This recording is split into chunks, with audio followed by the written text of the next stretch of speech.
Praise the lord. ప్రభు అయిన యేసుక్రీస్తు ప్రశస్త నామంలో మీ అందరికీ హోసన్నా మినిస్ట్రీస్ తరపున హృదయపూర్వకమైన వందనాలు తెలియపరుస్తున్నాను. ప్రభు మిమ్మల్ని ఆశీర్వదించి దీవించునుగాక. ప్రియులారా, పరిశుద్ధ గ్రంథంలో నుంచి ఈ పూట పరమగీతాల గ్రంథం 4వ కీర్తన 12వ చరణాన్ని నేను చదువుతున్నాను. జాగ్రత్తగా మీరు ఆలకించండి. నా సహోదరి, నా ప్రాణేశ్వరి, మూయబడిన ఉద్యానము, మూతవేయబడిన జలకూపము. ప్రియులారు, చూడండి, ఈ వాక్య భాగంలో ప్రియుడు అంటే మన ప్రభు అయిన యేసుక్రీస్తు. ఇక్కడ ఈ సహోదరి అన్న, ప్రాణేశ్వరి అన్న, ఇది సంఘానికి సూచనగా మనకు కనిపిస్తుంది.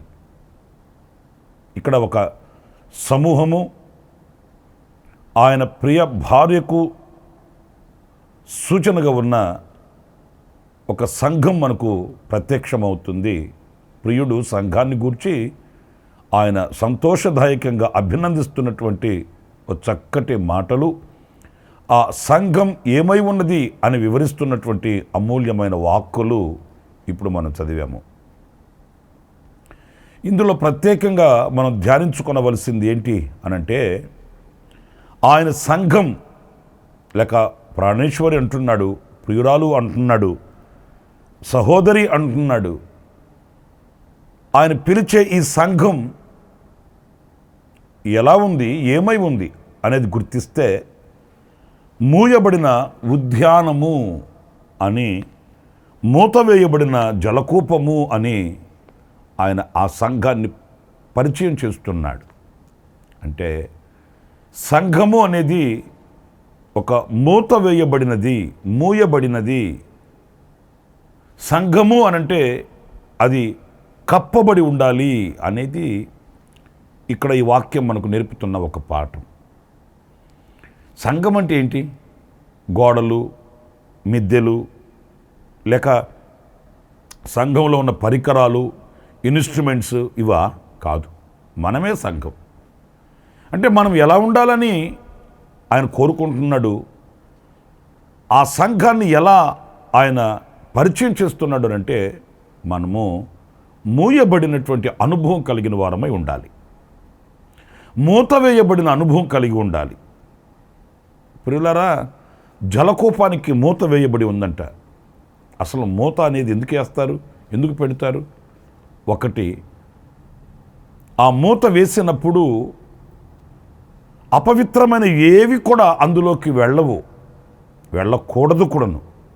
అందుకే మూత వేయబడిన అనుభవం. 2, ఆ లోపల ఉన్న ఆ పదార్థం పాడు కాకుండా ఉండాలి అని అనుకుంటే మూత వేస్తారు, మూత పెడతారు. సంఘం కూడా అంతే. సంఘం ఎప్పుడు పవిత్రమై, పరిశుద్ధమై, నిష్కళంకమై, నిర్దోషమై ఉండాలి అని అనుకున్నప్పుడు అది మూత వేయబడిన అనుభవం కలిగి ఉండాలి. అంటే మనలో ఉన్న ఆధ్యాత్మికమైన విలువలన్నీ ఎలా ఉండాలి, మనలో ఉన్న శ్రేష్టమైనటువంటి అనుభవాలన్నీ ఎలా ఉండాలి? అది ఏదో వీధిని పడేసినట్లుగా, విలువలేనట్లుగా ఉండకూడదండి. మూత వేయబడినవిగా మరుగై ఉండాలి. అది సంఘానికి ఉన్నటువంటి అనుభవం. ఏదైనా నేను ఒక ఆధ్యాత్మికమైన విలువ కలిగిన వాడనే అయితే అది 10 మందికి తెలియాలి, నన్ను మెచ్చుకోవాలి, నన్ను అందరూ అభినందించాలి అని అది మరుగు చేయబడని, మూత వేయబడని అనుభవంగా ఉండకూడదండి. అంటే నాకు అన్ని వరాలు ఉన్నాయి, నాకు ఇన్ని వరాలు ఉన్నాయి, నేను ఇలాగా అని నేను చాటు చెప్పుకునే వ్యక్తినే అయితే ఆయన కోరిన సంఘ సభ్యుడను కాను అనేది నేను గుర్తించాలి. దేవుడు మనకు ఎన్నో ఈవులు ఇవ్వవచ్చు, వరములు ఇవ్వవచ్చు, ఫలములు ఇవ్వవచ్చు, ఇంకా ఎన్నో తలాంతులు ఇవ్వవచ్చు. వాటిని మనం పదిలపరుచుకొని ఎలాంటి అపవిత్రత అంటకుండా, ఎలాంటి లోక సంబంధమైన కార్యక్రమాలు లోనికి వెళ్లకుండా ఒక మూత వేయబడిన అనుభవం మనకు కావాలండి. నా ప్రియమైన సహోదరులారా, ఒకవేళ మనకు దీనివలన ఘనత మనకు కలుగుతుంది, దీనివలన మనకు మెప్పు కలుగుతుంది అని మనం ఆరాటపడవచ్చు. నేను అంటాను, మనుషుల మెప్పు ఎంతవరకు, దేవుడిచ్చే ఘనత, దేవుడిచ్చే ఆ ఉన్నతమైన మెప్పు, మహిమ, ఆ శ్రేష్టమైన విలువ అది ఎంత ఘనమైనది. దేవుడు మనల్ని మెచ్చాలి, దేవుడు మనల్ని నచ్చాలి, ఆయన మనల్ని అంగీకరించాలి, ఆయనతో కూడా మనల్ని ఉంచుకోవాలి అన్నప్పుడు ఈ మూత వేయబడిన అనుభవం. దైవజనులు, మన ఆత్మీయ తండ్రి యేసన్న గారి దగ్గరకు వచ్చి ఒక తల్లి అడిగిందట, యేసన్న గారు అండి మీకు ఎన్ని వారాలు ఉన్నాయండి అని అడిగిందట. అప్పుడు యేసన్న గారు అన్నాడట, నేను ఇంకా లెక్క పెట్టుకోలేదమ్మా అని చెప్పాడట. ఎందుకంటే నాకు ఎన్ని వారాలు ఉన్నాయి, నా శక్తి ఏంటి, నా భక్తి ఏంటి, నా బలం ఏంటి అని మనం చూసుకోవలసిన అవసరం ఏముంది? మనం లెక్కించుకొని గర్వించవలసిన అవసరం ఏముంది?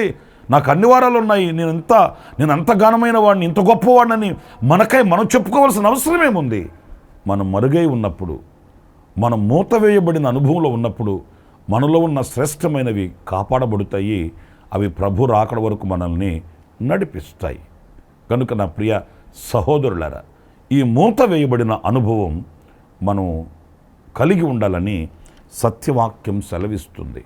ఇంకొక అనుభవం కూడా నేను మీకు జ్ఞాపకం చేస్తాను. ఇశ్రాయేలీయులు అరణ్యంలో నడిపించబడుతున్నప్పుడు ప్రభు ఏం కోరాడు అంటే, నేను మీ మధ్య నివసించాలి గనుక నాకు ఒక పరిశుద్ధ స్థలమును మీరు నిర్మించమని కోరుకున్నాడు. ఆనాడు దైవజనుడైన మోషేని ఆయన పర్వతం మీదకి పిలిచి ఒక ప్రత్యక్షపు గుడారాన్ని నమూనా ఆయనకు చూపించాడు. నేను నివసించాలి మీ మధ్య అనుకుంటే, నేను సంచరించాలి, నేను మీకు నడిపింపునిచ్చి నేను మీతో మాట్లాడాలి అని అనుకుంటే ఈ పరిశుద్ధ స్థలాన్ని నిర్మించమని ప్రత్యక్షపు గుడారాన్ని ఆయనకు చూయించాడు, కనపరిచాడు. ఈ అనుభవంలో మనం గమనించినప్పుడు ప్రియులారా, ప్రభు చూపించిన ఆ అనుభవంలో మనము పరిశుద్ధ గ్రంథంలో చూస్తాము, ఒక గుడారాన్ని వేసి అందులో కొన్ని ఉపకరణములు పెట్టమన్నాడు. పరిశుద్ధ స్థలంలో ఏమో నిబంధన మందసం, పరిశుద్ధ స్థలంలో ఏమో దీపవృక్షము, సన్నిధి రొట్టెల బల్ల, అలాగే ధూపవేదిక, అలాగే ఆవరణములో బలిపీఠము, ఇత్తడి గంగాళము, ఇలాంటి ఉపకరణములను ఆయన అమర్చమని చెప్పాడు. ఈ నిబంధన మందసం యొక్క కరుణాపీఠము మీద నుంచి, కెరూబులు సెరూపుల మధ్య నుంచి ఆయన వాడితో మాట్లాడడం ప్రారంభించాడు. అయితే విశేషం ఏంటంటే, ఈ ప్రత్యక్షపు గుడారంలో ఇలాంటి శ్రేష్టమైన ఉపకరణాలు లోపల ఉన్నాయి. దీనిపైన ఆయన మూత వేయమన్నాడు, కప్పు వేయమన్నాడు.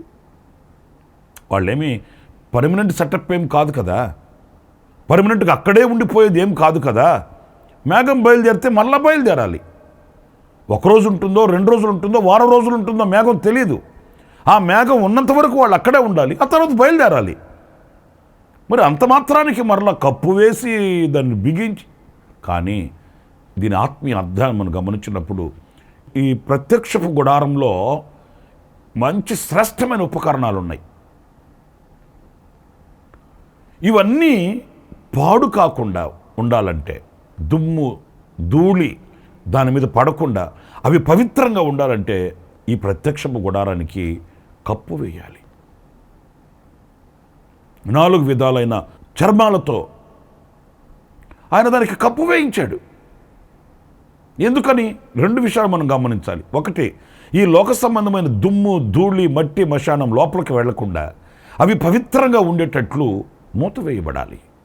2వ అనుభవం ఏంటంటే, ఈ లోకపు బాహ్యపు కాంతి ఈ ప్రత్యక్షపు గుడారంలోనికి వెళ్ళకూడదు. ఈ ప్రత్యక్షపు గుడారంలో దీపవృక్షం ఉంది. ఆ దీపవృక్షంలో ఉన్న ఆ దీపాలు వెలుగుతుండాలి.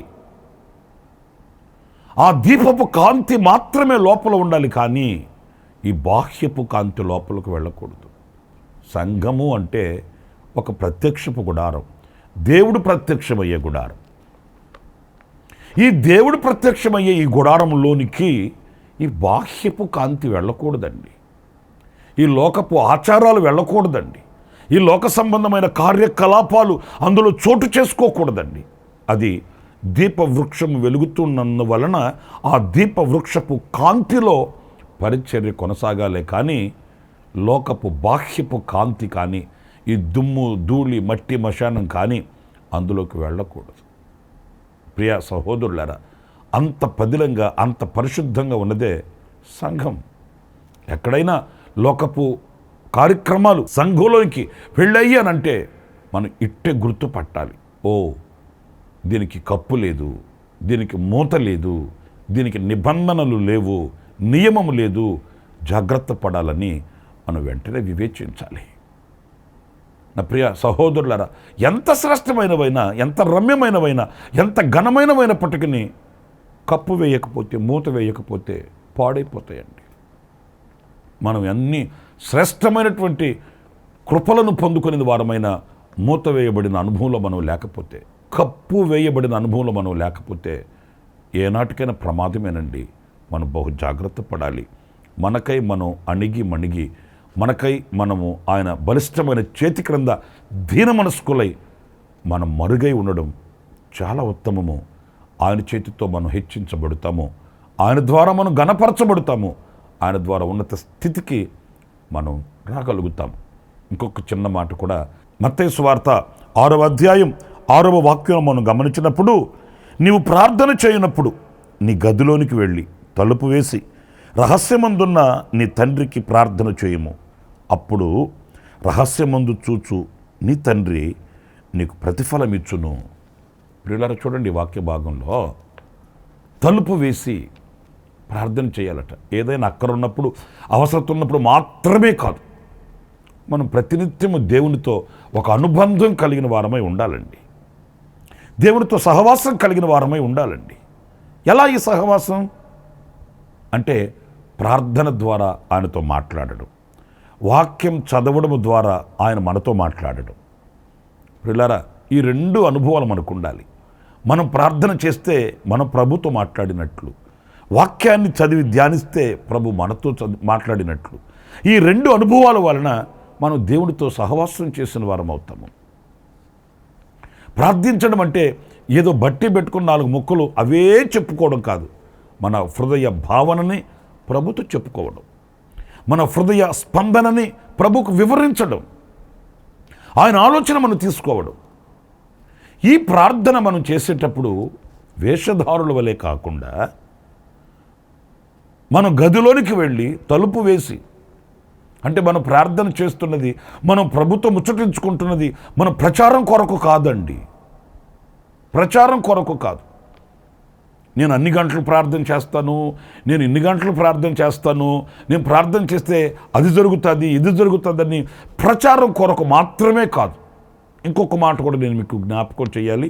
ఎదుటి వాని విశ్వాసము బలపరచబడుటకు కొన్ని విషయాలు మనం చెప్పవచ్చు, సాక్షిగా నిలబడవచ్చు. నేను ప్రార్థన చేసుకున్నాను, నా ప్రభు ఇలాగ అద్భుతం చేశాడండి, మీరు కూడా ప్రార్థన చేసుకోండి, దేవుడు మీకు కూడా అద్భుతం చేస్తాడు అని చెప్పడం వేరండి. కానీ మనకు ఘనత కలిగేటట్లు నేను ప్రార్థనా వీరుణ్ణి, నేను ప్రార్థనా పరుణ్ణి అని మనం ప్రచారం చేసుకోవడం వేరు. ఈ రెండు వ్యత్యాసం మనకు తెలియాలి.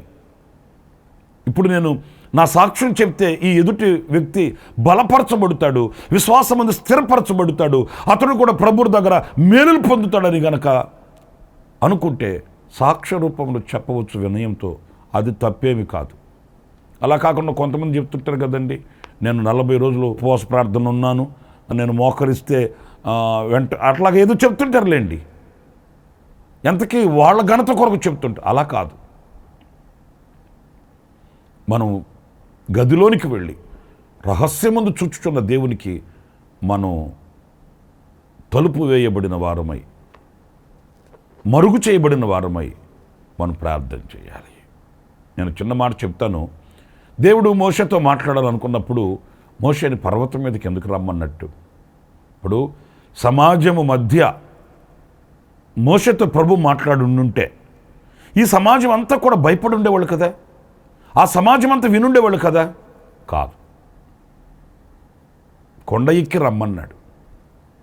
అంటే దేవునితో నీకున్న అనుబంధం అది రహస్యము అన్నట్లుగా ఉండాలనే కానీ ప్రచారం కొరకు ఉండకూడదు. దేవునితో నీకున్న అనుబంధం ఆధ్యాత్మికమైన శక్తి కలిగేటట్లు ఉండాలనే కానీ లోక సంబంధంగా దిగజారిపోయే పరిస్థితుల్లో ఉండకూడదు. అందుకే రహస్యమందున్న తండ్రికి మొరపెట్టుకునేటప్పుడు గదిలోనికి వెళ్ళి తలుపు వేసుకొని నువ్వు ప్రార్థన చేయి, అప్పుడు ఆయన నీకు ప్రతిఫలం ఇస్తాడు.